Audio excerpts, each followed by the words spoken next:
very warm welcome here in our department, the Department of Chemical Engineering and Biotechnology. I'm Clemens Kaminski. I'm the head of this department, but today I'm talking about the history of the light microscope. It's a subject very close to my heart. My own research group uses optical microscopes all the time to look at molecular mechanisms of disease. So we use light to interrogate cells and what goes on inside cells and try to find out what certain treatments do to help us find drugs against diseases. Today I spent the majority of my time to just look at the evolution of microscope technology and ideas connected to this field from the 17th century on. And it's a fascinating topic, and I'm excited about it because in many ways the history of the microscope reflects the history of science itself. It's very closely connected. And it's incredible that despite 400 years of development, development continues to this day. Nobel Prizes are still won for improvements or new variants of optical microscopy technique. So I hope, if nothing else, you go home at least with a bit of excitement about this field. I'll try a few demonstrations. That's excitement for me too. To do experiments in front of an audience is the way microscopy was done a lot in the past, right? So there was a certain show factor in the 17th century in using these instruments. So we'll see whether I can succeed in doing something that excites you. So I call this from glass drops to optical super resolution, and I will hopefully make you leave here with an understanding of what this encompasses, this sentence. So here's a microscope, as you know it from childhood.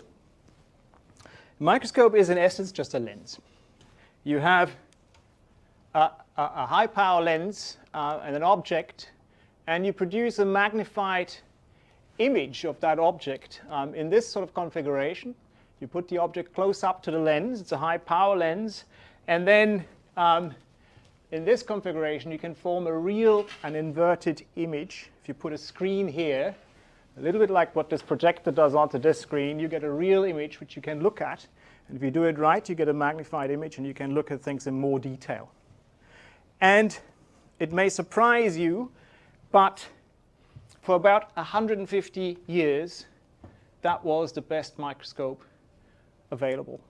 And many, many discoveries, the best discoveries were made with this type of microscope. This is called the simple microscope, the one lens microscope.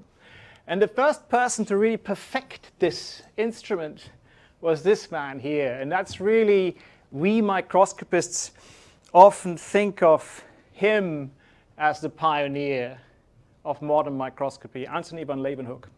He lived in Delft in Holland. He's a Dutch cloth merchant, and he was very rich, as most scientists at the times used to be. And he was interested, of course, to look at the quality of the fabrics that he bought and sold, and so he looked at them with good detail, and he made lenses to look at them. And as a result of this, he became a really, really good lens maker. He made the lenses himself for the instruments that he built, and he had microscopy really then as a hobby on the side. And the instruments he built looked like this. It's essentially a brass plate which contains a small hole, and in that hole he put a tiny lens. The lens had a diameter of a few millimeters or a millimeter. And as you know, the higher the curvature of the lens, the smaller the lens, the smaller the radius of the lens, the higher the magnifying power of the instrument. And he was very, very, very good. In fact, he was the best at making these lenses for over 100 years. Nobody could match him. And with this instrument, many discoveries were made. The way it works is that you look through the back of this brass plate. So you look through the back. There's this little hole with a lens in there. You hold that against the sun. And you place the sample on that little pin. And you see this mechanism here, this screw, that allows you to change the distance of the object to the lens. And with this thing, you can just move it up and down and sideways as well. It's fiendishly difficult to use, this thing. I've tried it myself in the Whipple Museum of Science, where there's a replica of this instrument, which isn't original, but it's also over 100 years old. And it is incredibly hard to use. But with this instrument, many, many discoveries were made. So just to give you an example of the importance of this invention, he made lots of experiments and looked at everything with these microscopes. He built apparently over 600 of them in his lifetime and made lots and lots of lenses, but he didn't tell anybody how he made the lenses because he was a trade person, so he kept his secrets because he knew that once he would give this invention away, others would just go and use the instruments to make discoveries that he wanted to make himself. The first discovery he made was, not the first, but one of the key discoveries that he made is he discovered what he called animalcules, living things. By looking at a drop of pond water, for example, he could see things moving around. And this is something that he wrote himself. So he said, he took the white stuff between his teeth. He obviously didn't have very clean teeth. He took that stuff between his teeth, he mixed it with water. And then he wrote, I've mixed it with clean rainwater in which there were no animalcules. So the controlled experiment is you take rainwater, there's nothing in it, and then he mixed it with some of the white stuff between his teeth, and he suddenly saw, and I almost always saw with great wonder, that there were many very little animalcules very prettily moving inside. So these were the bacteria that were in between his teeth, and you could see them floating around, moving around, whizzing around, and these were sort of pictures he made, and nobody, of course, believed him at the time. So he wrote letters to the Royal Society at the time, the English Royal Society.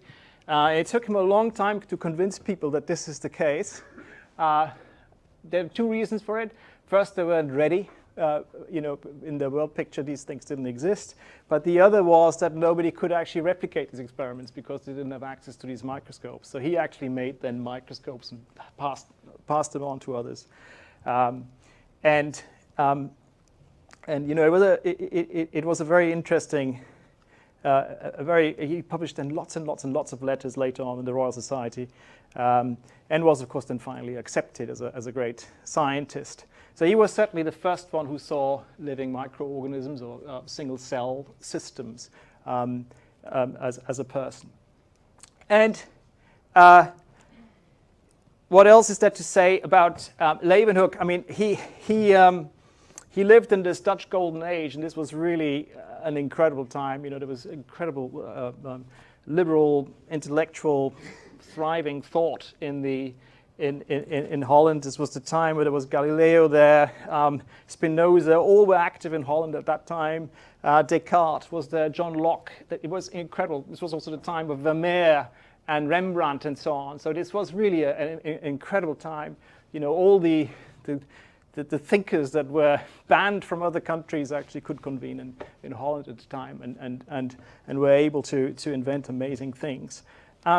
So I thought I put myself out and try to give you an idea of what Leeuwenhoek saw with this microscope. And so what I've done is we've rigged up this little microscope here, a droplet microscope. So the lens, Leeuwenhoek's lens, which in Leeuwenhoek's case was made of glass, is now just a little water droplet that's hanging off this syringe here. And what I'm doing is I take this toy laser, and then hopefully if I get this right, the toy laser goes through this lens, and it fans out and projects what's inside the droplet onto the wall. I can't guarantee it works, but we'll try it, and if it doesn't work, I'll just pretend, I'll just quietly move on to the next part of the talk. Let me just turn the lights off here. Maybe let's do this way. Let's leave them on for a moment. Right. So there are obviously lots of things in there, and you can imagine in the 17th century when people suddenly saw such things moving around in water, they were mesmerized by this, and they really, it got the imagination going. And this was the sort of stuff that he would call the animalcules. You see, for example, this guy up there, that is a crustacean. You see the hunting around for little unicellular things or plant cells inside, or algal cells inside this thing. Some of them are moving. You see this guy here, for example, hunting around these tiny things. There you saw a big guy. So it's incredible what goes on in a little droplet of water. And that was, of course, very fascinating to people. The pictures Leeuwenhoek would have gotten weren't much better than this at the time. And of course, they were much, much less comfortable to look at because he didn't have a laser to project the image out onto a screen like this. It really is, you had to move the instrument really, really closely. You can see these circular patterns, these tiny things, and people began to think what could be the reason for those at the time. So these patterns are caused by objects that are smaller than the resolution of this instrument. And the rings you see are so-called diffraction rings, optical diffraction. And that, people started to try and explain where this sort of stuff comes from. And, this is what ultimately then over many, many, many years, decades, even centuries, led to the wave theory of light. And we use it to this day. We need to understand exactly in a microscope today, in modern instruments, how we deal with this problem of diffraction to get sharp images. Yeah, hello, there's another chap. It's quite hypnotic to look at this. But I don't want you to fall asleep, so I'll turn this off now.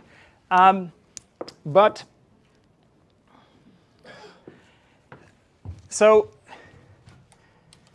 the way Leeuwenhoek made his lenses, we now believe, is that he just took a piece of flint glass and he put it over a candle, and so he could pull the glass rod over the candle, and so you get a thin whisker of glass. He broke that thin bit and then flicked the end, the sharp end that he got through the flame again, and then a tiny droplet of glass would just fall down, and under gravity it would sort of coalesce into an almost perfect sphere. So the surface tension would actually draw it into an almost perfect sphere. And then he just needed to do a bit of polishing to get the lens ready. And he made really hundreds and hundreds of lenses. He made essentially a microscope for each experiment. So he told people he was just grinding away, but you could have worked out it would have taken him to make hundreds of lenses would have taken him more than a few lifetimes. Actually, it would have been impossible. Okay, so I mentioned that, of course, physicists and so on were really inspired by this sort of stuff, and a contemporary of Leeuwenhoek was this man, Christian Huygens. Oh, I'm sorry. Okay. Sorry.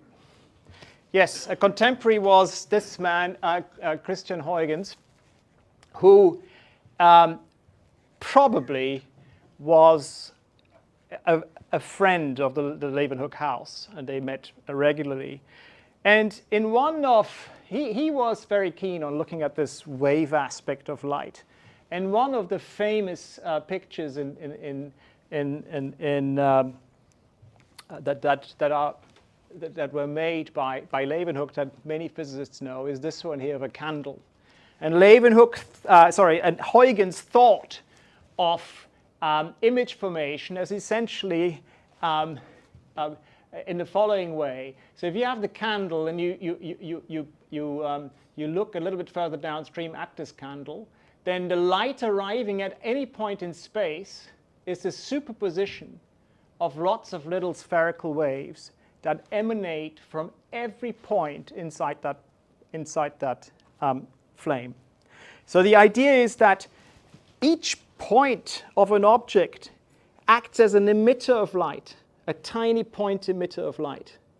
And the patterns of light are these spherical rings, where the waves propagate. Very much like if you take a little pebble and drop it into a pond, you get these ring patterns. And so by adding up all the waves that come from all the points and looking in space what arrives and adding them correctly, so you get the waves correctly added together, the right phases and everything like that, that is what gives you the final image. And these waves that you saw here cause these patterns because they interfere. When you get a dark ring, a trough hits a peak, and so they cancel out. And where you get a bright ring, all the waves arrive in phase. And we need to understand that, and we use the theory of Huygens to this day to analyze optical instruments and try to beat diffraction. But more of that a bit later. So just to show you what people discovered, so this was a really exciting time with instruments like that Leeuwenhoek built. Here was a contemporary, this is Jan Swammerdam, who was a very famous physiologist, and he was in fact the one who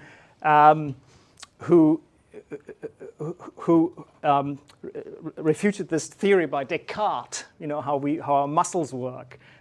Descartes thought that muscle cells and so on, they work like little air balloons, right, or fluid-filled balloons. So you push fluid in and they get larger, and then that allows you to grip things, and it allows you to control muscles. And he disproved that by with a few pretty horrible experiments that he did on frogs at the time, but he also dissected lots of different things. And he produced this so-called Book of Nature and produced wonderful, wonderful diagrams of dissected things. And people had never seen them before in this detail, and you could imagine how it captured their imagination. And he did that with Microscope just like that.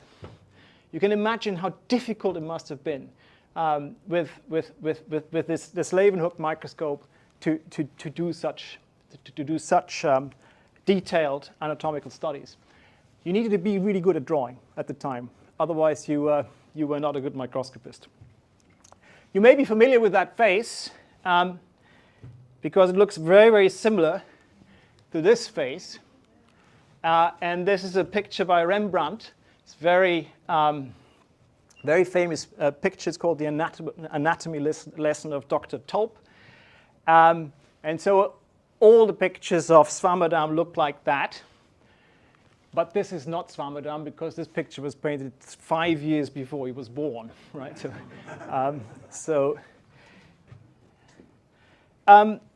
Just to say that these single lens microscopes were incredibly, incredibly important for many, many, many years. Darwin himself on the Beagle had this microscope, which you can look at in the Whipple Museum of Science, of Scientific History. And it's worth actually going. It's a wonderful instrument.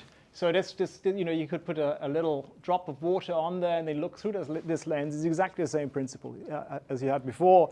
And he made enormous, he looked at everything that he could find, essentially. Anything he could put under his microscope. Stones, fossils, insects, whatever he could find on his Beagle voyage. And of course, the one thing that many people don't actually know, he was a master microscopist. Darwin was a master microscopist. He really knew how to use his instruments in earnest. And when he came home, he had this instrument built for him, which at the time was absolute state of the art. That was sort of the 1840s. At that time, so this is what's called a compound microscope. that has not just an objective lens, it has a second lens. We'll go into that in a minute. But only around that time were these instruments actually superior to these. That's actually amazing. That was almost 150 years. The other instruments were better in image quality, but just much, much harder to use. So here is the compound microscope. So this was the old microscope, a single lens. The compound microscope does nothing, but it projects this image with another lens, which you call the eyepiece, you know, in standard microscopy terms, but we call it the so-called tube lens. So in our microscopes, we refer to this as a tube lens. And microscopes to this day, including the ones that we built, follow this principle. The advantage of this is that you now can comfortably look. You can project this image a much more comfortable distance away from where the sample lies. So the tube provides a nice distance, as you saw, to it. So the sample, the objective needs to get very close, but you don't need to get your eye that close. You can remove it and have much more comfortable viewing in that way. But the problem with these lenses, I mean, so these systems were built already around Leeuwenhoek's time. In fact, Robert Hooke, the Oxford scientist, who you may know from Hooke's law and many, many other things, he built compound microscopes already in the 1650s and 1660s. And so he was the curator of the Royal Society, and you have this is a drawing by him. So here there's an objective lens that is down there. The sample is placed on that little pin, and then you form the real image as you do in the simple microscope system. But then there's another lens up here, and that allows you to view a nice distance away from here. Here's a replica. This is not from Hooke's time. This was made much later, but you can see the sample here was illuminated with this ingenious idea. So you have a flame here. So there's a paraffin bulb. It fuels the flame, and the light from the flame is then condensed. This is called a condenser lens here onto the little pin down here to illuminate it, and then you observe it this way. And by screwing this whole arrangement in and out, you can come closer or further away from the sample and focus it. That's how that worked. Much easier to use than Leeuwenhoek's microscope. Worse quality. And Hooke knew that himself. And the reason for that is that lenses have aberrations. A spherical lens doesn't produce a perfect picture. It only produces a perfect picture right around the center of the lens. But in the periphery of it, it doesn't produce a good picture. And you get distortions. The perfect lens is not spherical. It's a parabolic shape. And of course, that's very hard to manufacture. And so people didn't actually know how to correct for these aberrations for a long, long, long time. That came only about 150 years later that started. And again, you need to understand your waves to be able to do that. Now, Hooke was an amazing character. He was certainly incredibly gifted, also not just in science. You know, he was, I don't know, you may know him as the inventor of the air pump that Robert Boyle used at the time to prove that that air is required to keep things alive, right? So they put birds and things into these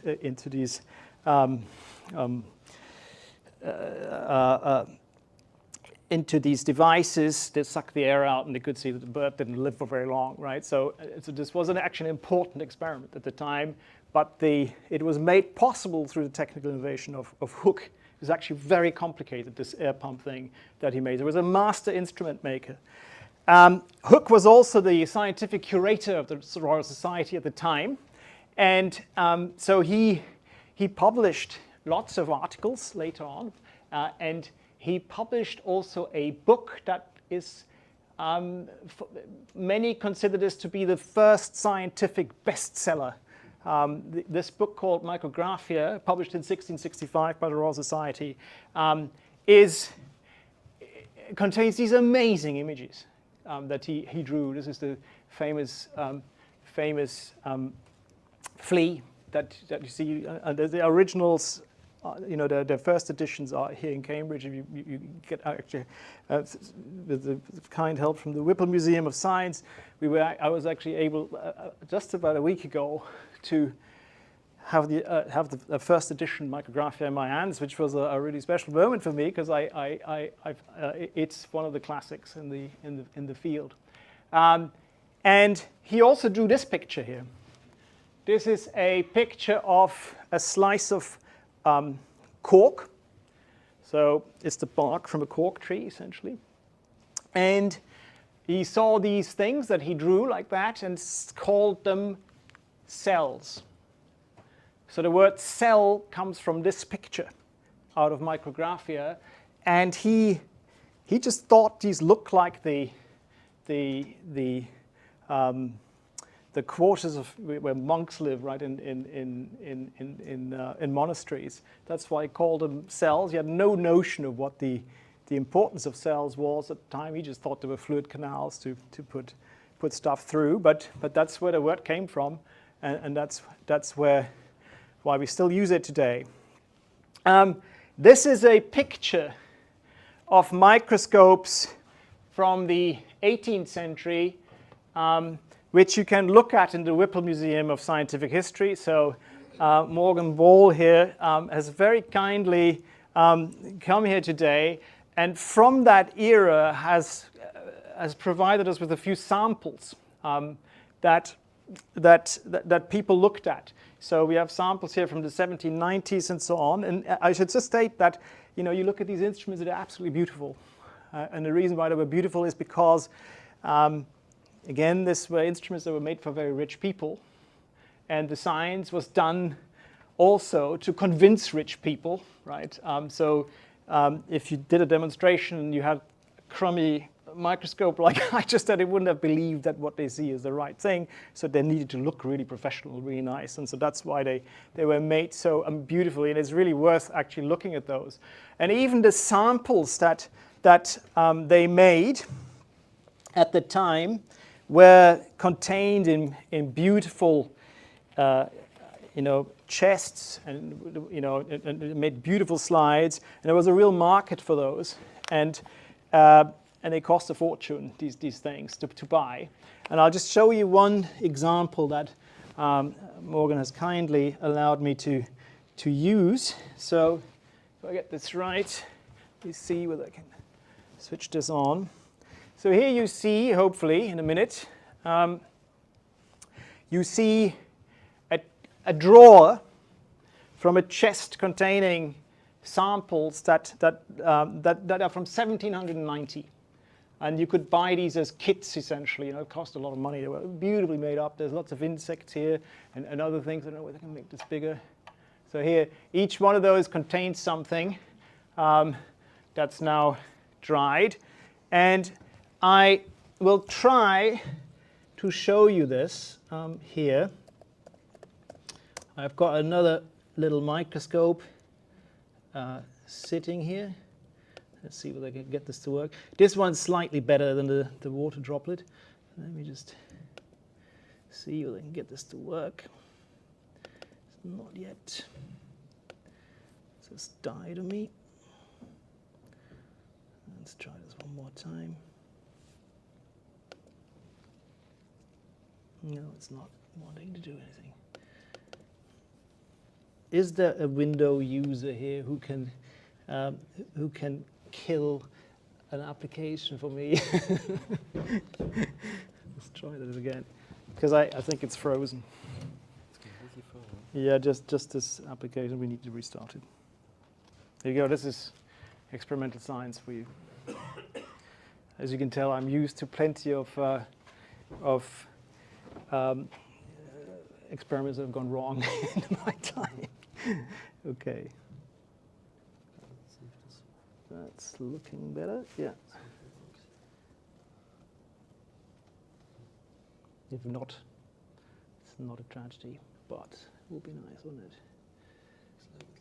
Okay, that's good. So let's try this.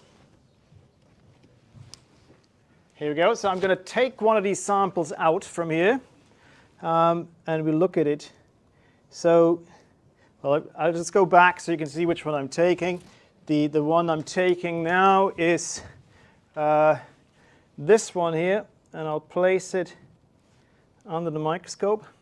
So Morgan has to be here, apparently, to watch what I'm doing, so I don't pinch these things. And so I'm sorry you're going to have to sit through the whole lecture just for this. But okay, so let me see whether I can get this focused. So that now here. Yeah, so you see, what is quite nice about this is that we're looking at a sample that people have looked at almost 200 years ago already. And of course people were fascinated. They wouldn't have, okay, it's lost a few limbs since.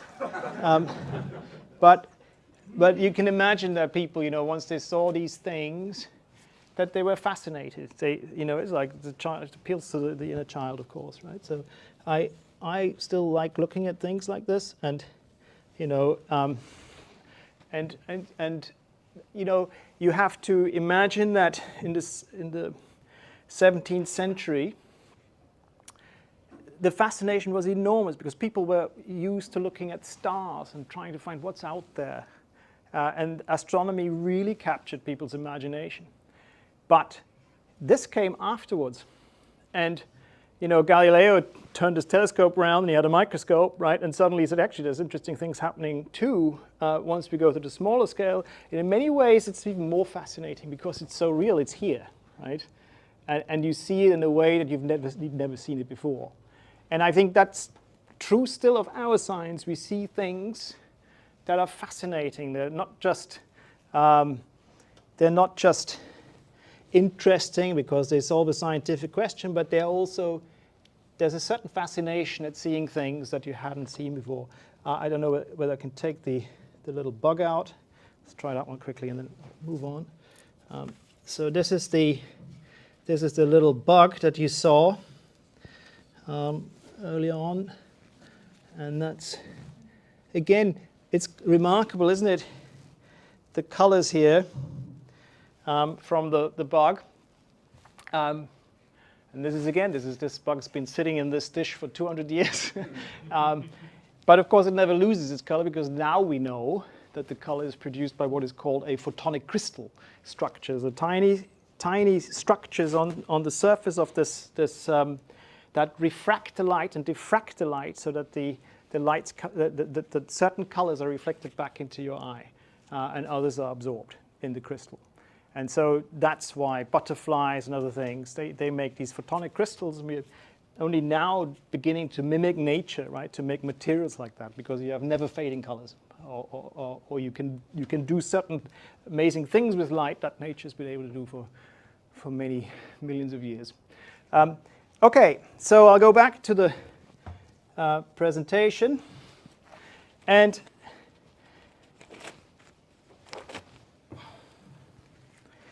just wanted to say that actually amazingly, even though that Hooke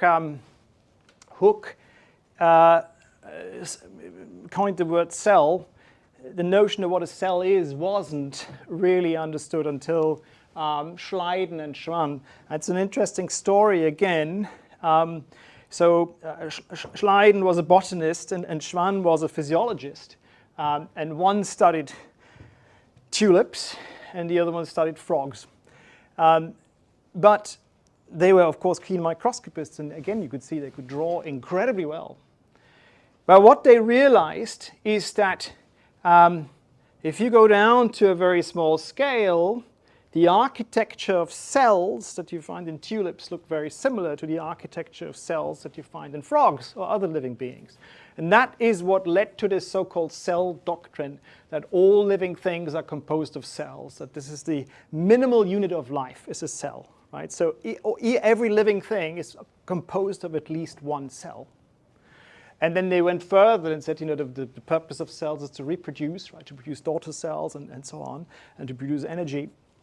But that's where this is, and if you think about it, it's not that long ago, right? That actually we talk about things that today we take as completely for granted. And even more amazing is the fact that the brain is composed of individual connected cells, of neurons.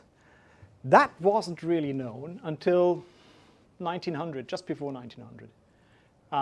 And it is really only because of experiments performed by these two people, Golgi and Cajal, that we were able to see individual neurons and see how they were connected. And the reason was that Golgi, who you see on the left here, he found a method of staining. So he made slices of brain tissue or thin sections, put them under a microscope, and you can't see anything. You know, it's white matter. The reason why you don't see anything is because it's so dense with cells that you can't see anything. It's just a continuum really under the microscope. And this black reaction, which is similar chemically to what was used in black and white photography, he put silver chromate particles onto these slices, and he found that some of these neurons turned black. And the interesting thing about this reaction is that for some reason, still not understood fully, only some neurons get stained and the others are not touched. So it's a terribly inefficient reaction as far as staining is concerned, but that was the reason for its success. By just staining a few cells, but not all the others around it, you see those few cells with incredible clarity, but you're suppressing all the others that mar your picture, right? So if you think about it, you stand in front of a forest and you look at a tree that's right in the center of the forest, you can't see it because there are all the other trees around you. But if you could somehow make all the other trees invisible, you see the tree in the center. And that is the reason why they found neurons. Interestingly, Golgi didn't believe in this idea that these are individual cells that do individual things that are connected in this particular way. Cajal was the guy who came up with this so-called neuron doctrine. So the picture on the top there is a picture by Cajal. He used Golgi's method for staining, and he just said that the brain is made up of individual units, brain tissue, and the connection of these units to one another is what give brains their function and functionality. They got a Nobel Prize in 1906, both of them. They couldn't stand each other, so they were debating even there on the stage, right? And saying, no, this is not right, you're not right, you know. But actually, Cajal was proven to be right in the end. They were also very, very different characters. And so it's one of these big scientific squabbles, which is interesting. I should have actually told you a similar story about Hooke, but I'll leave that for the end. Hooke and Newton were big enemies, massive enemies. It's actually one of the, it's an interesting story. Anyway, this man here was finally Ernst Abbe, microscopy hero. This is his gravestone. So the famous formula from Abbe is on his own gravestone. He was an incredible guy. Came from a very poor background, lived in Jena, and his education was funded by Carl Zeiss, who was a factory owner in Jena at the time, making optical instruments, microscopes. And Zeiss recognized what a gifted mathematician, physicist he was, and he took him into the company, and Abbe then started calculating in earnest. He took Huygens theory and cast it into such a way that you can calculate exactly how lenses behave. Multiple component lenses and other things. He could get this diffraction problem and how it limits resolution. He was the first one who quantified it properly. He also came up with theories about how to make achromatic lenses, because lenses behave differently for different colors, and you have to correct for that. So he came up with that too. And when Zeiss died, he took over the company, and he founded the Carl Zeiss Foundation, which exists to this day. He also founded Schott Glass, because he needed good glass for his microscopes. He was one of the co-founders of Schott. And he became a millionaire. but he became a socially responsible millionaire. He was an amazing guy. He started 8-hour days for his staff members. He had pension plans. He built hospitals, medical care. So he was a really, really impressive person. I'm not going to say much about his theory, but the point is, essentially what happens in the microscope is if you think about a point in your object emitting light, and you image it through a lens onto your eye or onto a screen, whatever, then if you think about Huygens says that actually each point emits a spherical wave, and of course the spherical wave goes in all directions. Light goes in any direction from these points. But the lens can only capture a small proportion of this entire spherical wave. And Abbe realized how that affects the image. Obviously, I'm not sampling all the information that comes from that point through this objective lens. Only the part that goes through that aperture here. So all the other part of the spherical wave from that point is lost. And what Abbe realized is that, of course, the information that arrives on your eye, your camera, is degraded. And degraded means that a point is now not a perfect point anymore, but the point is spread into a blurred blob. And that blob is called the point spread function, right? So each point from the object produces now a fat blob. And so it essentially, the effect of that is, think about drawing something with fine detail. If you take a big brush, you can't draw the fine detail, right? It gets lost because you blur it out. And that's what's happening through the microscope as well.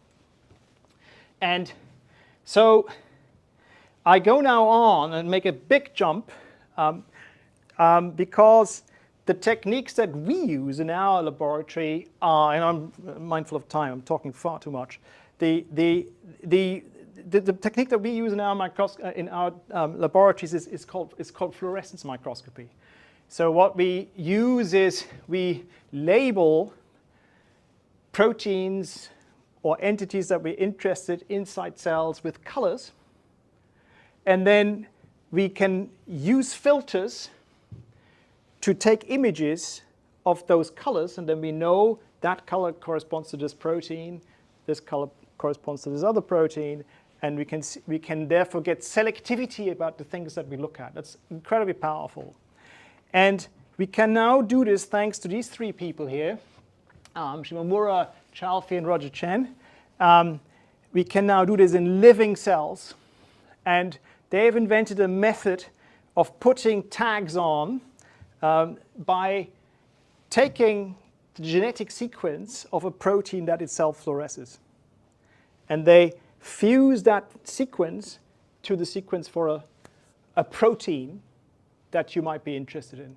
By creating these fusion constructs and putting them into cells, the cells make the original protein, but it has a fluorescent label attached on its foot, so to speak.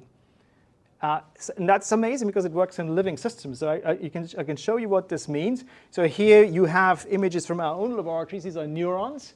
You can see beautiful how they make, how they reach out and try to make connections. So we stain a membrane protein in green that you can see, so we can see the actual shape of the neurons here. And then we have a protein that actually mimics, it doesn't matter what it does, it marks so-called RNA granules, it doesn't matter, with a different color. And we can superimpose the two images and see where these things are inside the cell. And because this method works, it doesn't actually perturb the function of the original system. You can do this in live cells. So these cells are alive, and you suddenly see how these proteins are trafficked around inside the cell in real time. And so you can see, and this is just one particular system we're looking at, and you can imagine, the tens of thousands of proteins that are produced. We are now, with these methods, able to look at each one of those and exactly know what they do, where they go, and what they do. One thing to note, though, is you can see that each one of these purple blobs is an almost perfect sphere, right? And why is that? These blobs are much smaller than the wavelengths of light. But because we're limited by diffraction, the smallest thing that we can see is one of Abbe's point spread functions. So the moving things here, we don't know much more than that they're smaller than the wavelengths of light. But apart from that, we're still limited by diffraction. We have much better lenses, of course, than they used to have in the past, but apart from that, it's still lambda over 2Na, Abbe's formula that governs what we can see. And to overcome this limit, there was a recent Nobel Prize. There was Eric Betzig, Stefan Hell, and Wilhelm Mörner. They got the Nobel Prize for inventing methods that they like calling it breaking Abbe's diffraction limit. I don't like that term because you can't break Abbe's diffraction limit. Abbe's diffraction limit is something that's physically, you can't go around it, but you can play physical tricks so you're not limited by diffraction in the same way. That's the key. And one such technique, I'll show you two quickly. The first one is this. Imagine you have an object, so this is a cartoon, a demonstration of this technique, so you understand how we get better resolution in the wavelengths of light in our research. So here's a cartoon. You see an object imaged through a microscope, and it's blurred, because you imagine every emitting fluorophore inside this object gives you a blob. You add up all the blobs, you get this blurred image. But imagine now, like what Golgi did with the neurons, we switch all these molecules off and just keep a few lighting up. So let's suppose here 2 molecules. 2 fluorophores are from that image. We've switched everything off except for those 2 here. We can do this. So to emit, what you see here on the camera is sort of a pixelated image, because we use digital cameras now to look at these molecules.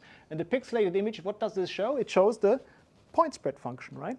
It's the point spread function we get. But what we know is that the molecule is somewhere at the center of that point spread function. So this molecule, we fit the centroid, so we fit the centroid here, and we draw the coordinates.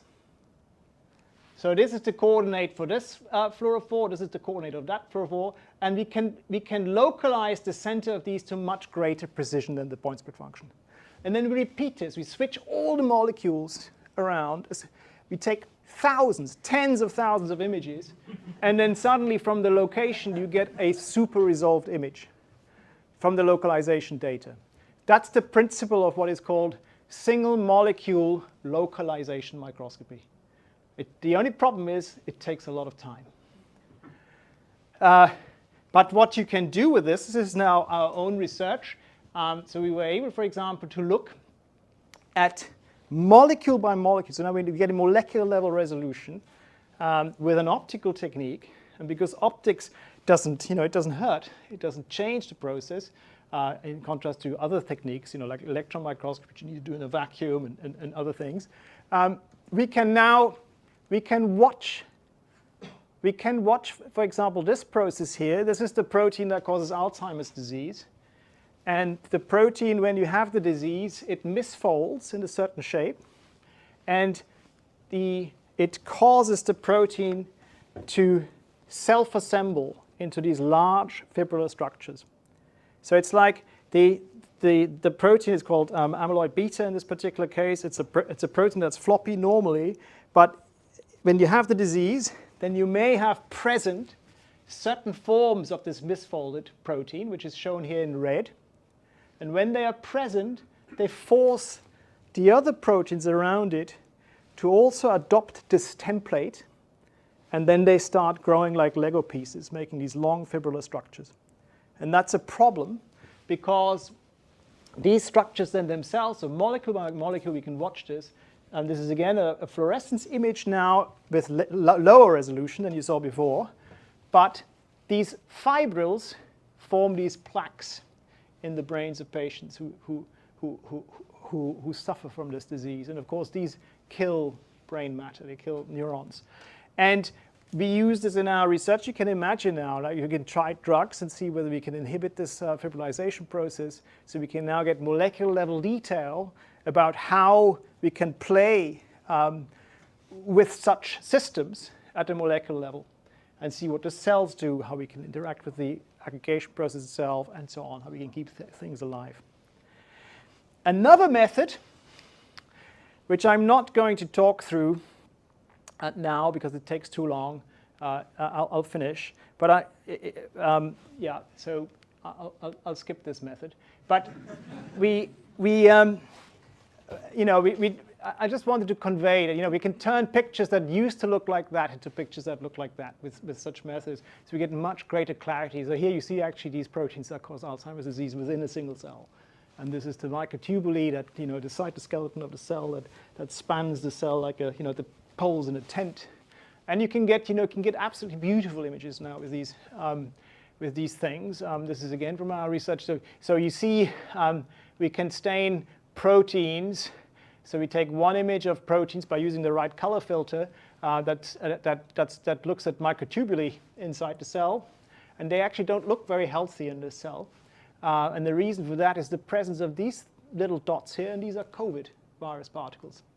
So the COVID virus particles have now entered the cell. We are now able to see how these virus particles assemble inside the cell. And here are the nuclei stained with a different color. By putting all these things together, we can see where they are in relation to one another. And why is this important? We can see whether admission of certain drugs keeps cells healthy, or whether we can change the assembly process by introducing mutations in the proteins required, right, for the virus to assemble, playing with the machinery inside the cell, and so on. And these are some of the latest things. So things like this would not have been possible 5 years ago. What you look at here, this network, is one organelle inside a cell called the endoplasmic reticulum, the ER, and these are the protein factories. So this is this magenta kind of color, this purple color here. I never remembered my color is magenta. Is this magenta? It is magenta. Magenta, yes. And so you can see this network in these tubules here. Proteins are made. And you can see how dynamic things are inside the cells. Absolutely astonishing, right? This is now much, much, much, much higher resolution than what Leeuwenhoek would have seen. This is looking right into the innards of the cell. This is one cell we're looking at inside the cell. And you can see also these green dots are so-called lysosomes. And these lysosomes are essentially the garbage cans of the cell, and they are sent to points where you need to get rid of proteins that misfold. For example, this machinery will be very, very active if you have amyloid proteins present. In Alzheimer's, they will try to clear the cell, from these intruders. And these are the mechanisms that we're now able to study directly in living systems, and we can trigger, even on the individual cell level, a response. So we can challenge the cell with certain stimuli and see how the cell responds. So this cell here, we've drawn in the ER network again. And again, you've got lysozymes that are surrounding here the nucleus. So they're in the periphery of the nucleus. And you give the cell a stimulus, and you'll see all the lysosomes are driven to the periphery of the cell where they're needed. So you can see how they all travel out and pull the ER with them, actually, as they do that. So these sort of things are powerful, right, for us to unravel molecular mechanisms of disease. This is what our microscopes look like today. They're nowhere near as beautiful as the ones you can see in the Whipple lab. So they're complicated machines. They cost a lot of money, and they require lots of skills, different skills to make. But what, so we have big computers behind them, and we use artificial intelligence to look at the images that come back. And there's physics in making these super resolution methods working. There's engineering on the optics side. And of course, there's all the sample preparation, the biological side of things that need to come together. So it's much more complicated, right? So it's quite geeky, but the essential thing that I want you to send home with is to actually, the amazing thing is that each one of these instruments here, you can still think of it in this picture of an objective lens and a tube lens. And all the physics, you'd think, oh, that's easy, but actually it's complicated. If you do it at the most fundamental level, it's complicated. It requires engineers, it requires physicists, it requires optics people, and so on. And as in the final, this is my head of department kind of final slide. I mean, this is a fantastic place here, where we have all these skills present, and we are just one group within 35 groups, and there's so many different experts working on so many different things and really trying to make an impact. And our motto here is that we use fundamental science like you've seen, but we turn it into things that actually make a difference. That is our motto here. We have this curiosity, and I hope I brought some of that across to you. We have this excitement about science, but that's not where we stop. We take this science and we try to make drugs, solve health problems, work with a better understanding of Alzheimer's disease, and so on. With that, I finish and thank my own group, and thank you for listening.